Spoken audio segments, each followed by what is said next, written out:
Global integratsiya sharoitida turkiy tillar taraqqiyoti, muammo va vazifalar. Ayni mavzuda Namanganda 3-xalqaro ilmiy-amaliy anjuman o'tkazildi. Tafsilotlar hozirgi lavhadan o'rin olgan.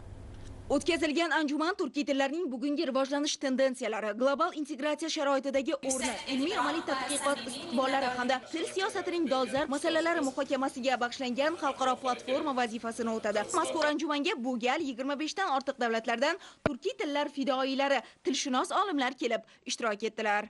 Turkiy tillarning ertangi kelajagi qanday bo'ladi degan savol mana shu olimlarimizning oldida turibdi va bu kelajakni biz qanday qilib mustahkam qilamiz va qanday qilib umuman internet tiliga aylantiramiz. Hamkorlikda, birgalikda ilmiy tadqiqotlar qilishda, ilmiy kitoblar, ilmiy risolalar, lug'atlar, ya'ni turkiy tillardan iborat bo'lgan lug'atlarni tayyorlash masalasi mana shu bugungi anjumanda oldidagi katta bir dolzarb vazifadan turibdi. O'ylaymanki, bugungi anjumanda ko'rilgan har bir maqola, har bir chiqishlar ertangi kunda turkiy tillarning taraqqiyoti va rivojiga xizmat qiladi. Anjuman har jihatdan samarali kechdi. Unda bevosita va bilvosita 100 nafardan ortiq ishtirokchilar qatnashdilar. O'zbekistonda o'zbek tiliga berilgan e'tibor xorijiy davlatlarda ham o'z aksini topdi. 2019-yildan buyon Davlat tilini rivojlantirish departamentining tashkil etilishi bu davlat tiliga berilgan e'tiborning yuqori pog'onasi bo'ldi men nazarimda. Bundan keyin o'zbek tili bilan bog'liq juda ko'p ishlar amalga oshirildi. Bu amalga oshirilgan ishlarning eng muhimlaridan bittasi albatta bu ilmiy anjuman.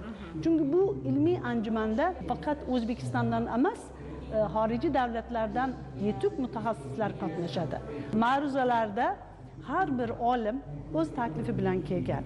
Biz o'zbek tilining hammamiz uchun bizni barcha turkiy tillarni jipslashtiradigan til deb hisoblaymiz. Bu hamkorlikning kitoblar, loyihalar shaklida aks etishini xohlaymiz. Shunday taklif bermoqchiman. Turk tilida ham o'zbek tilidan shoh asar deymiz. Bu muhim asarlarni tarjima qilish. Biz turklar o'zbekcha asarlarni o'qishni xohlaydi. Kengaytirish kerak deb o'ylayman men. Bu kabi muloqot maydonlari turkiy tillar taraqqiyotiga doir muhim vazifalarni belgilash, ularning ijrosini ishtirokchi davlatlarda barobar ta'minlashda dolzarblik kasb etishi alohida qayd etildi. 2 kun davom etgan anjumanda mehmonlar shuningdek Namanganda o'tkazilayotgan 65-xalqaro gullar festivalida ham ishtirok etdilar.